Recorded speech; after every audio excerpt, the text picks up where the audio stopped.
pose un danger pour la santé, particulièrement des travailleurs. Dr Louise Deguire, vous êtes médecin en santé publique. Qu'en est-il du risque pour monsieur et madame tout le monde? Le risque associé à l'exposition à l'amiante, quand on n'est pas un travailleur de l'industrie de l'amiante, qu'on n'est pas exposé professionnellement à l'amiante, va varier en fonction du temps qu'on passe exposé à l'amiante et de la quantité d'amiante qu'on va respirer. Pouvez-vous nous dire où se trouve en général l'amiante dans notre vie de tous les jours? On peut être exposé à l'amiante dans des maisons qui ont été construites autour des années 50, à une époque où on installait du plâtre dans les maisons, puis certains autres produits. On va en retrouver aussi dans ces vieilles maisons-là, autour des fournaises qui servent à chauffer la maison. Puis, dernière possibilité plus fréquente dans les maisons, c'est qu'on peut en retrouver dans un isolant qui a été installé dans les années 70 dans certaines maisons du Québec suite à une crise de l'énergie. À ce moment-là, le gouvernement du Canada a financé des programmes d'isolation des maisons et un des produits dont l'usage était préconisé est la vermiculite. C'est seulement au cours des années 90 environ qu'on a découvert que ce matériau-là, ce produit-là, pouvait être contaminé avec de l'amiante.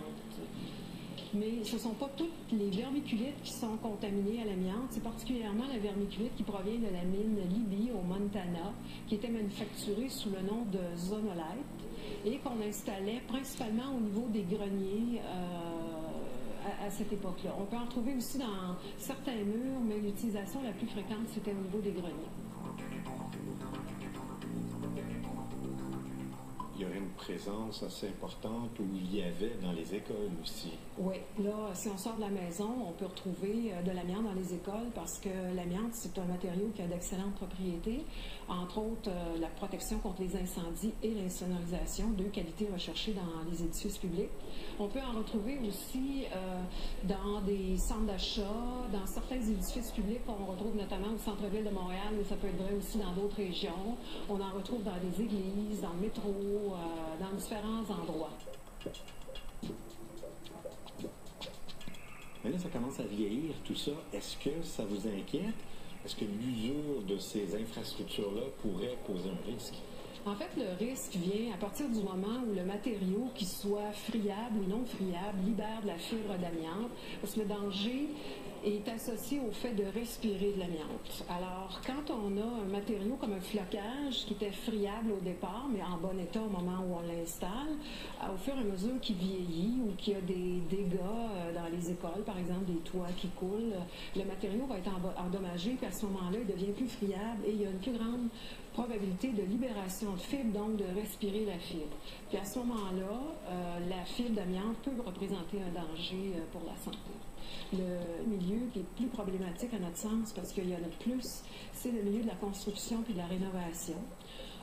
Où, quand il y a présence d'amiante, il y a un code qui définit comment on doit travailler pour enlever, encapsuler ou encoffrer l'amiante qui est en place. Et les travailleurs ont beaucoup de difficultés à appliquer le code.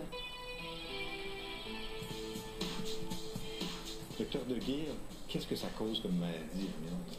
Bon, il y a trois principales maladies associées à l'exposition à l'amiante. Il y a la première qu'on appelle l'amiantose, qui est une fibrose des poumons, une maladie chronique qui va empêcher le poumon de fonctionner de façon normale.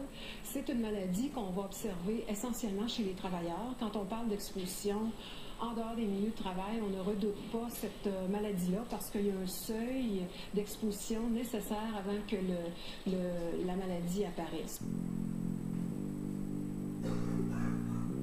Deuxième maladie reliée à l'amiante, c'est le mésothéliome, qui est un cancer très rare, qui peut toucher la plèvre, qui est l'enveloppe des poumons, ou le péritoine, qui est l'enveloppe des organes de la cavité abdominale.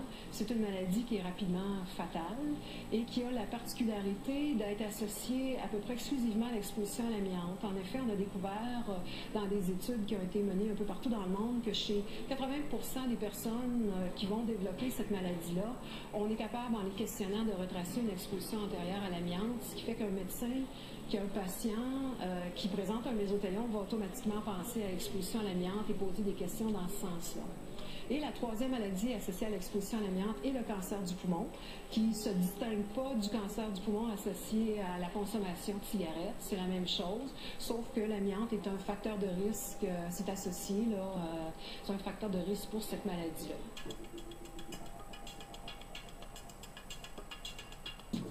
Presque la moitié des cas reconnus d'origine professionnelle pour les trois maladies, amiantose, cancer du poumon, mésothéliome, sont diagnostiqués chez des gens qui appartenaient au secteur de la construction, qui avaient été exposés dans la construction, l'entretien, rénovation, ce qui surpassait la proportion de cas qui venaient des mines.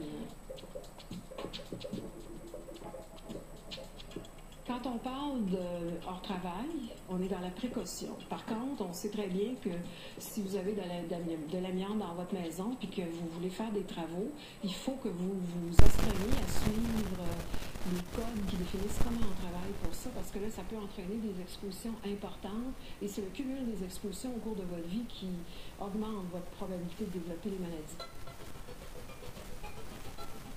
On ne vise pas nécessairement à désamianter notre environnement. C'est sûr que le désamiantage, c'est la solution finale.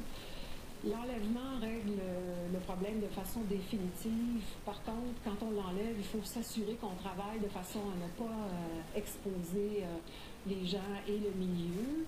Puis, la principale façon de procéder, c'est d'engager des experts pour faire les travaux.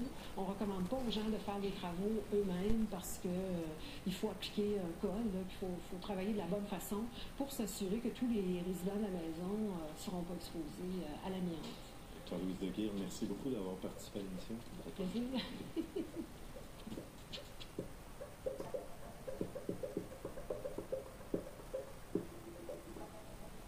C'est une situation qui préoccupe tout de même assez peu le citoyen moyen, sauf pour ce qui est de la région de Thetford Mines, la seule ville canadienne où on continue à produire de l'amiante, et où l'Institut national de santé publique suit le dossier.